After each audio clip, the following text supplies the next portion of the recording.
Capítulo 2. La vocación de la palabra. La oratoria es una vocación, la más difícil y la más bella. Hablar, expresar lo que pensamos, sentimos, amamos, constituye un goce infinito. Alguna vez dijo el maestro Miguel Jiménez Igualada: hay una virtud moral que ordena el bien obrar, pero hay otra, a la que podríamos llamar virtud intelectual, que se refiere al bien pensar, y como resultado al bien hablar, no pudiendo andar la una sin la otra, ya que del buen entendimiento nace el buen acto, que hace más agradable el rocío de la buena palabra. Fin de la cita. La palabra tiene una doble misión libertadora. El varón que la expresa en voz alta experimenta el encanto de la liberación personal, pronuncia lo que anhela desde el rincón misterioso de su individualidad. Es una especie de confesión, de catarsis, y tiende, naturalmente, a llevar a sus hermanos a la libertad que ama. Porque todo discurso es una incitación a la libertad de nuestros semejantes. Con el discurso, comparte lo más selecto de su espíritu, puesto que suponemos que sólo palabras de bondad y de belleza puede proferir el orador que se estima a sí mismo. Hay oficios que ennoblecen a quien los ejecuta. Hay oficios con entraña poética que perfuman el alma de quien los cumple. Por ello, el orador es un artesano que transforma el lenguaje, devuelve brillo a las palabras, da al concepto su dimensión más profunda y lava el rostro de las emociones cotidianas. Recrea las voces.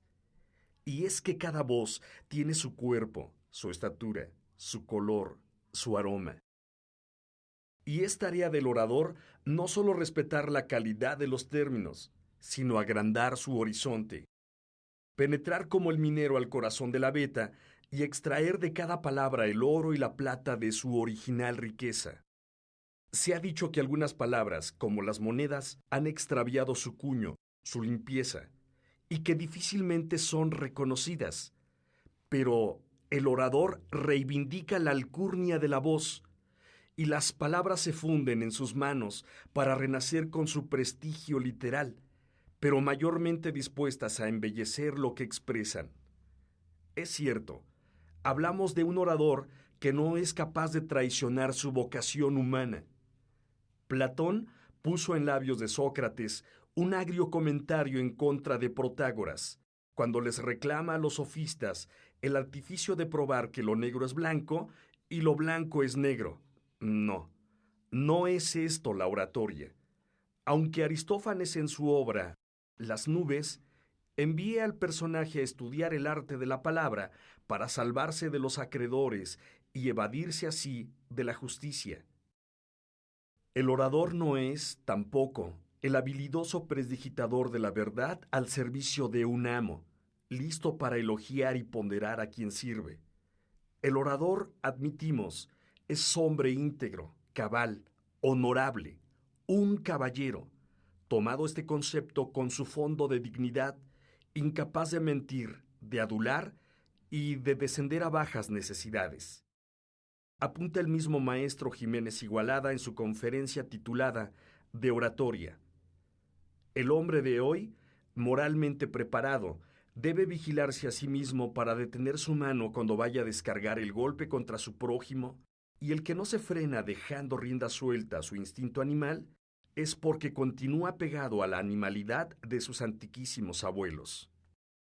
Quizás sea este hombre, sigue diciendo el maestro, el que vaya a buscarte, joven orador, para que lo ensalces y endioses, ya que él no sabe hablar como tú en forma convincente y bella.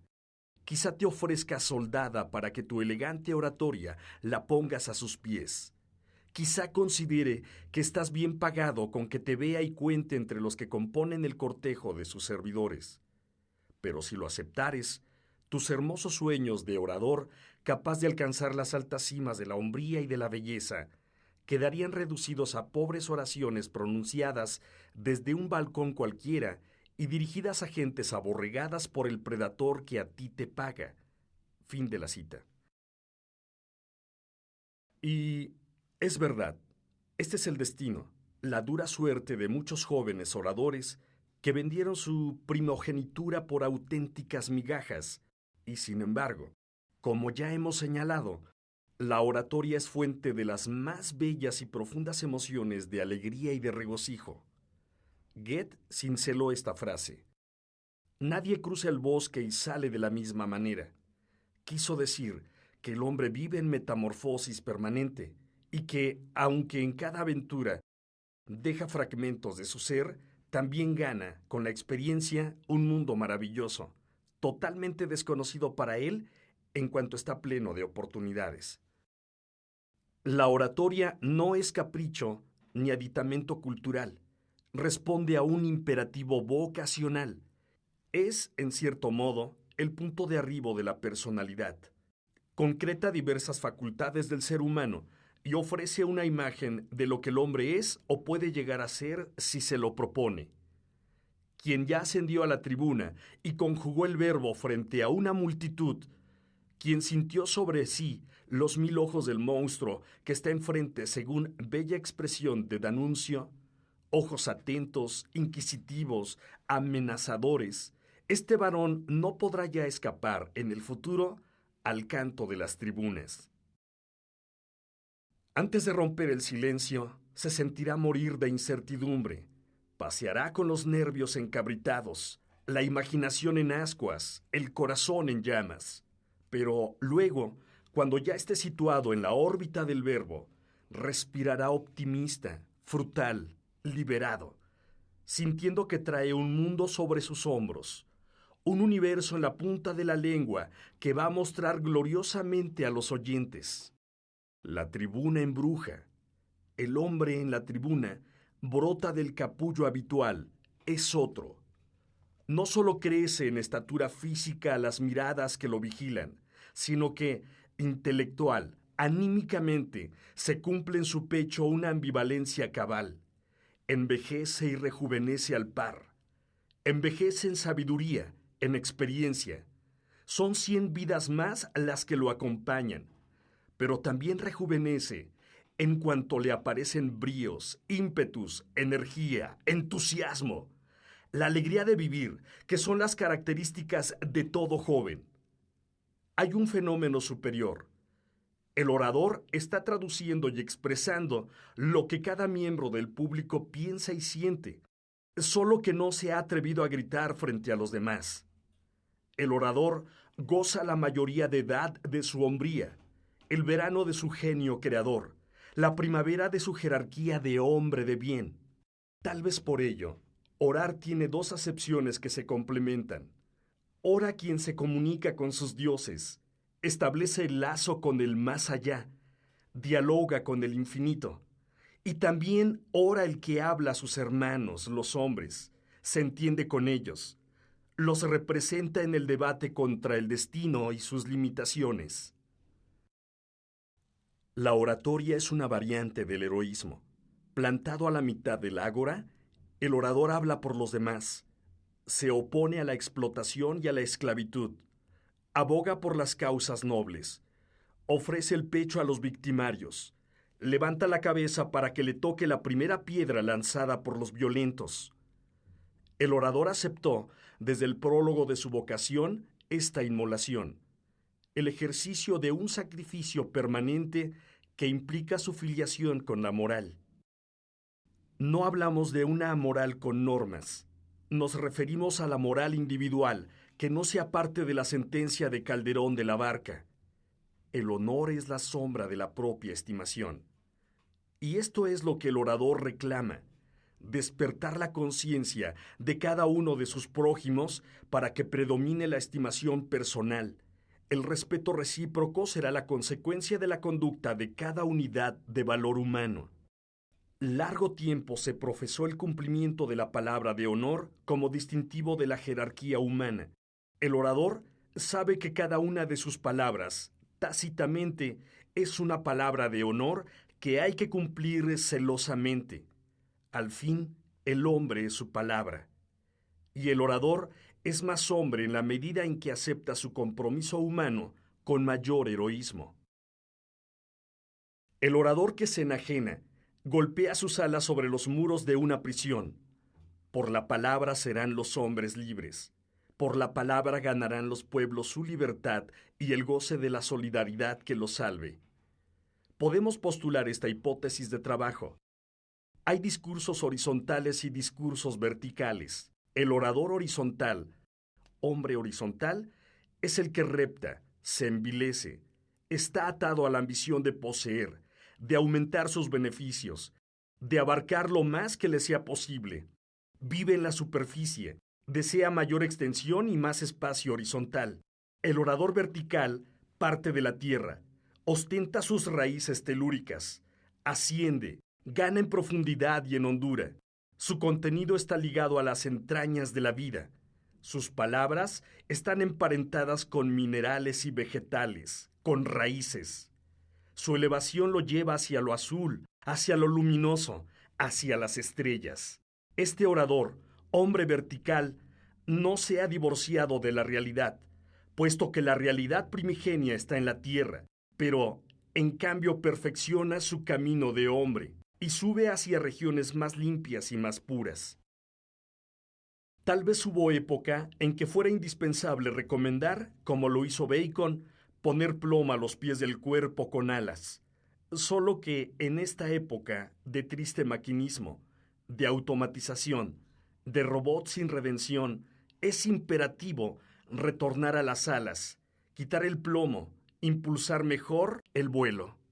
Y el orador será el misionero de esta cruzada poética, en la que se mezcla el realismo con la magia, la razón con la imaginación, si es que pretendemos redimir al robot, imprimir otro sentido a la existencia y salvarnos del ecocidio que nos amenaza a los humanos, según la docta advertencia del doctor Fernando Césarman. Una oratoria que satisfaga el ejemplo de los molinos de viento que marca Eugenio Dors en hermosa glosa. El molino está pegado a la tierra, satisface una utilidad al moler el trigo y producir la harina, pero deja que sus alas acaricien el azul de la noche para que estén en contacto con las estrellas. Malaya los bellacos que pretenden mutilar al águila del verbo y restarle hermosura a la palabra. Hay individuos que presumen de oradores y en verdad lo que son es recitadores, declamadores, artistas aficionados de teatro. Nos referimos a quienes previamente han aprendido de memoria una serie de discursos o fragmentos de discurso que llaman mosaicos y que luego acomodan en cualquier ocasión. Si tuviéramos que distinguir al orador del declamador, diríamos que el orador está en el proceso de la creación, es activo, dinámico, mientras que el declamador o el actor estarán siempre repitiendo lo que otros han escrito, y no importa que el actor o el recitador redacte su propio papel. De cualquier manera, en el momento de la exhibición está en posición de repetidor. ¿Puede llamarse a esto un orador?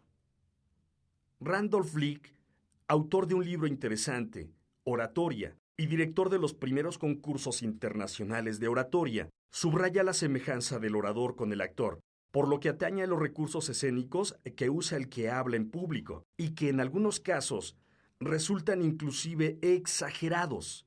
Y ciertamente, algunos oradores, para no decir que todos, actúan y aprovechan estos medios para impresionar al público con ventaja. Pero ello no quiere decir que se confundan los géneros.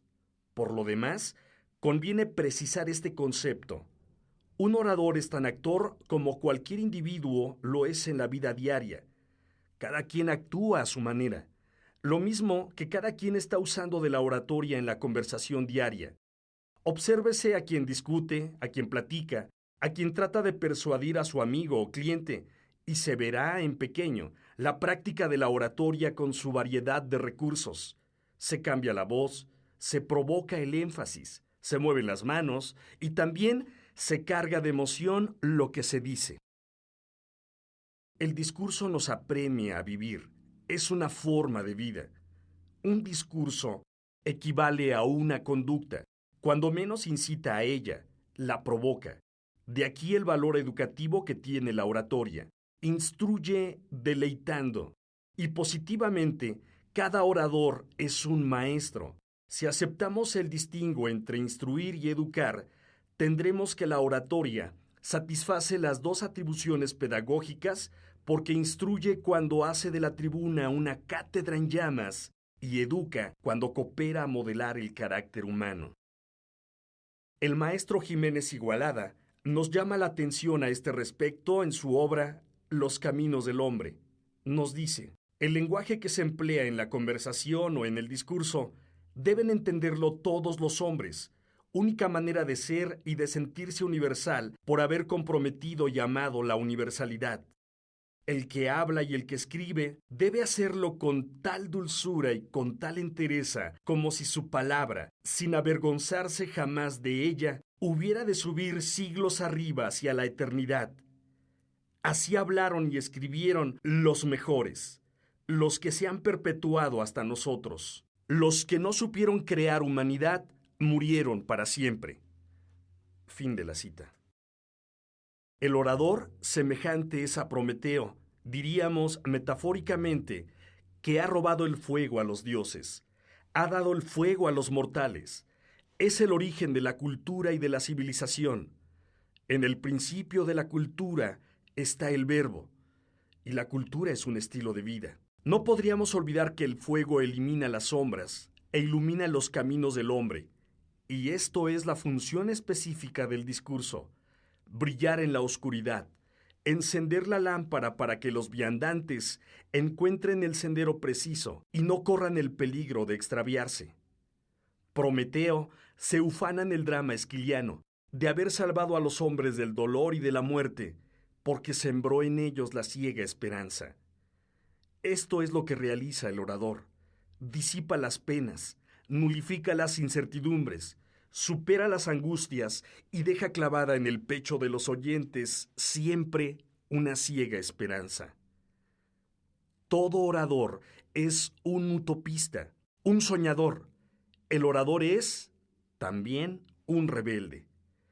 El hombre rebelde, definió Albert Camus en su obra El hombre rebelde, nos dice que la rebeldía contiene dos tiempos precisos: la inconformidad con el espacio-tiempo que se vive y que se traduce con el grito de «¡Ya basta!», y el sueño utópico de un mundo mejor que el presente, donde se corrijan las causas que motivan la protesta.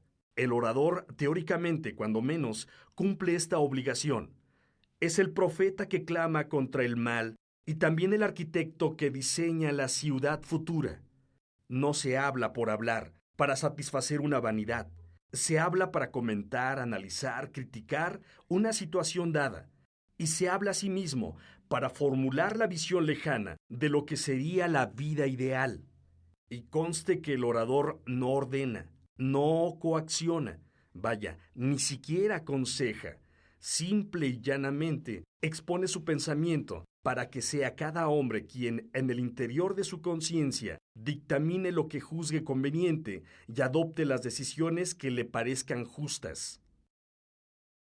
Entonces, ¿qué objeto tiene la oratoria? Iluminar, dilucidar conceptos, aclarar paisajes frente a los ojos de los hombres, los hermanos. Por eso es que los griegos, los maestros de la humanidad, dedicaron tantas y tantas horas en ejercicios oratorios. Por eso es en Atenas donde ha de iniciarse la historia de la elocuencia, cuando Demóstenes hablaba por Grecia para liberarla del peligro de Filipo y de la cultura oriental. Plutarco, en sus Vidas Paralelas, consigna esta opinión de Filipo: no temo a los generales, le temo a Demóstenes, porque con sus discursos es capaz de unir y levantar a los pueblos helenos en mi contra. Y así fue. Muchos años después, el más breve discurso, el más relampagueante, derribó los muros de la Bastilla, y la elocuencia de Danton, de Mirabeau, de Robespierre cambiaron el rumbo de la historia universal. Nadie debería dudar del poder determinante del verbo humano, sobre todo cuando meditamos que Buda, Jesucristo, Mahoma y los conquistadores más renombrados usaron de la palabra como de un arma favorita para conquistar el cumplimiento de sus deseos. Ahí donde vibró un conductor de pueblos, un guía, un maestro, ahí estuvo un orador. El problema del hombre, nos han dicho los psicólogos, es encontrar su exacta vocación. Un buen número se equivoca. De aquí el fracaso que revelan las estadísticas en la población escolar. Y, sin embargo, parece sencillo. José Enrique Rodó, con su magnífica prosa, fluida y bella, ha dejado en su obra Motivos de Proteo discretas advertencias. Dice, una vocación poderosa que ha ejercido durante mucho tiempo el gobierno del alma, reconcentrado en sí toda la solicitud de la atención y todas las energías de la voluntad, es como luz muy viva que ofusca otras más pálidas, o como estruendo que no deja oír muchos leves rumores. Si la luz o el estruendo se apagan, los hasta entonces reprimidos dan razón de su existencia. Aptitudes latentes, disposiciones ignoradas, tienen así la ocasión propicia de manifestarse y a menudo se manifiestan en el momento en que pierde su ascendente vocación que prevalecía. Fin de la cita. Esto es tarea ardua. La mayor parte de los seres humanos nos equivocamos. A veces, como lo indica Ortega y Gasset, un hombre vive, trabaja, se ufana, sufre, sueña, se alegra, y todo ello sin haber encontrado su verdadera vocación. Esto explica por qué tantos ciudadanos deambulan con su fardo de frustración a las espaldas. Recalca el filósofo español en su obra, Goethe desde dentro. Dice, vivir es ser fuera de sí, realizarse. El programa que cada cual es irremediablemente oprime la circunstancia para alojarse en ella. Esta unidad de dinamismo dramático entre ambos elementos, yo y el mundo, es la vida. Forma, pues, un ámbito dentro del cual está la persona, el mundo y el biógrafo. Y más adelante nos dice, considerada así la estructura humana, las cuestiones más importantes para una biografía serán estas dos que hasta ahora no han solido preocupar a los biógrafos. La primera consiste en determinar cuál era la vocación vital del biografiado, que acaso éste desconoció siempre. Toda vida es más o menos una ruina entre cuyos escombros tenemos que descubrir lo que la persona tenía que haber sido. La segunda cuestión es aquilatar la fidelidad del hombre a ese su destino singular de su vida posible. Fin de la cita.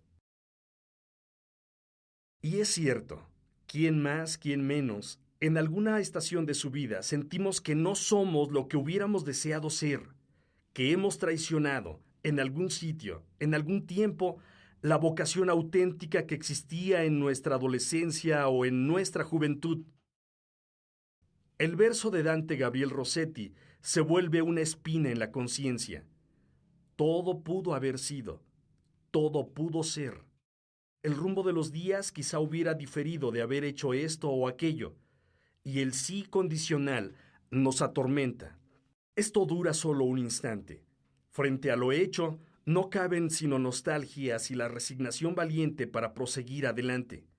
De todos modos, lo prudente es vigilar la vocación, espiarla, no desaprovechar la ocasión que la pintan huidiza.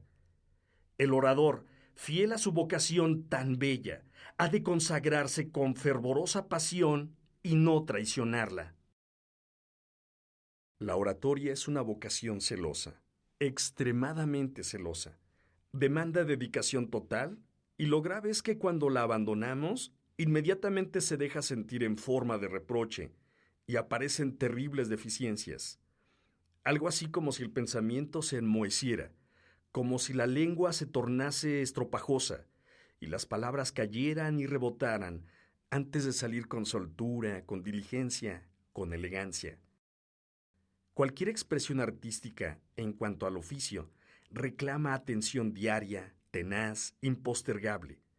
8 o más años ha de permanecer el estudiante en el conservatorio para graduarse como cantante, pianista, violinista, e igual o más tiempo estudiará el joven antes de llegar a ser escultor o pintor. El arte es largo, porque después tendrá que proseguir ascéticamente toda su existencia en busca de mayor perfección en el dominio de los elementos de su arte. ¿Cómo pensar que la oratoria es arte fácil al que se llega, se está una temporada y se abandona impunemente? En el pórtico de la Academia de Oratoria debiera repetirse la admonición tajante: que no entre quien no tenga vocación. El orador no concluye sus estudios de oratoria. La elocuencia no es una letra de cambio a tantos años, es vocación vital, porque la oratoria, como hemos de ver, no es concebible sin una seria, profunda y amplia cultura, sin ser rico en sabiduría, en filosofía, economía, arte, política, sociología, para no correr el riesgo de firmar cheques en blanco. No se puede hablar de lo que no se sabe. De la nada no se habla. Podemos improvisar acerca de aquello que ya conocemos, so pena de que nos atreviéramos a inventar los temas y a decir palabras sin lógica ni sentido común, que es lo que, infortunadamente, hacen muchos sujetos. Luego, es imperativo que el orador se prepare por días, por meses, por años, con un severo rigor, con obstinado rigor, mediante el estudio, la lectura cotidiana, la meditación, más, mucho más que otras personas, porque si éstas no se verán comprometidas a hablar en cualquier caso, los oradores sí, puesto que el mundo espera que satisfagan su oficio, que es el de orar sin titubeos, con aplomo, en las circunstancias que se presenten. El ataque a los oradores viene de lejos. La calumnia, la diatriba, el desprecio han corrido paralelamente con los aplausos. Por ello es que no extrañan los argumentos en pro y en contra que se supone sostuvo Cicerón y que recogió en su libro Diálogos del Orador. Nos dice Cicerón: solía decir Sócrates que todos son elocuentes en lo que saben bien, y aún es más verdadero que nadie puede hablar bien de lo que no sabe, y que aunque lo sepa, si ignora el arte de construir y embellecer el discurso, no podrá explicar lo mismo que tiene bien conocido. Y más adelante agrega: nadie merece el título de orador si no está instruido en todas las artes propias de un hombre libre. Marco Tulio Cicerón reitera infinidad de veces: pero si oyes mis consejos, como la filosofía abraza tres partes: primera, los secretos naturales; segunda, el arte lógica; tercera, la vida y costumbres.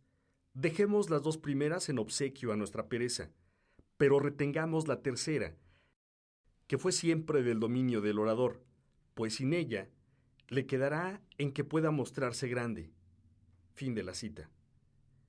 Esta sana y nutricia opinión no es propiedad exclusiva de Marco Tulio Cicerón. Ella está presente en buen número de maestros y filósofos de la antigüedad y de tiempos modernos. El orador no es solo un operario de lengua veloz y ejercitada, es un varón prudente, estudioso, investigador, que lee con acierto, anota y retiene los pensamientos célebres para salpicar después sus oraciones con el testimonio de los ingenios superiores que en el orbe han sido. Por el camino de la vocación cumplida se llega a la elocuencia. El propio Cicerón nos dice: llamaba yo diserto al que podía hablar según el parecer común, con cierta agudeza y claridad, en presencia de hombres no vulgares, y reservaba el nombre de elocuente para el que pudiese, con esplendidez y magnificencia, amplificar y exornar cuanto quisiera, y tener en su ánimo y en su memoria las fuentes de todas las cualidades que pertenecen al bien decir. Fin de la cita. De lo que se deduce que hicimos perfectamente al principio de este ensayo, en deslindar los terrenos de la oratoria y separar la elocuencia como rasgo inequívoco del chispazo genial con el que seguramente se nace, pero el que se desenvuelve mediante el heroico esfuerzo cotidiano, ese obstinado rigor que parece que fue el lema del divino Leonardo da Vinci. Sin embargo, haremos mejor si insistimos y al efecto escudriñamos las páginas de Horacio Zúñiga, en su obra Ideas, Imágenes, Palabras, el libro de los oradores. Afirma: es necesario que comprendamos que no puede haber gimnasia más bella que la de la inteligencia, ni justa más hermosa que la de la verdad, ni contienda más sublime que la del pensamiento hecho palabra, y la palabra hecha al mismo tiempo razón y metáfora, ciencia y arte, raíz y fronda, montaña y nube, garra y vuelo, como en la imagen eterna del filósofo inglés que proclama la dualidad del garfio vegetal que taladra la roca para extraer la sangre de la savia y el ímpetu de la ramazón que arroja la flor y el fruto al esplendor del cielo. Fin de la cita. A Horacio Zúñiga lo criticaron sus enemigos, triunfo de la envidia y de la impotencia, porque usaba abundantemente de la metáfora. Entonces adujeron, como harían hoy, que era preferible la sencillez, la modestia y sobre todo que la oratoria palabrera, adornada, metafórica, pertenecía al pasado. Inevitablemente se vuelve a este tema. El fondo no es separable de la forma y no concebimos, ni siquiera concebimos, la forma sin el fondo. Hay una síntesis perfecta. Lo que sucede es que la incapacidad para hablar en público y para hacerlo bellamente obliga a los tartamudos espirituales a multiplicar los ataques contra los oradores tan completos como lo fue Horacio Zúñiga. No es posible pedir un solo estilo. Si el estilo es el espejo del hombre, no es razonable exigir un tipo de hombre único sin reconocer la enorme variedad de hombres que existen. Es tanto como criticar a la montaña comparándola con el valle. Yo prefiero los valles, pero yo, nos dirá otro, prefiero las montañas. El orador habla según su temperamento, y no es justo tratar de imponer modalidades ni modos para hablar. Cada quien ha de ser auténtico. Quizá porque en la vida la ausencia de autenticidad provoca tantas frustraciones fatales. El orador es el baluarte de la libertad, el paladín de la justicia. Tal parece por ello que en climas de libertad nacen y se reproducen los buenos oradores y que en tiempos de dictadura, totalitarios, no hay campo propicio. Solo los que obran mal temen a los que hablan bien, y solo los impotentes y los despechados pueden condenar la oración. La oratoria revela la esencia del hombre, supera su existencia, es fundamental, trascendente, definitiva y eterna, porque así es la palabra, porque así es el hombre, porque el hombre es y será siempre su palabra, y en conservarla, en mantenerla, en serle fiel, está el secreto de la sabiduría.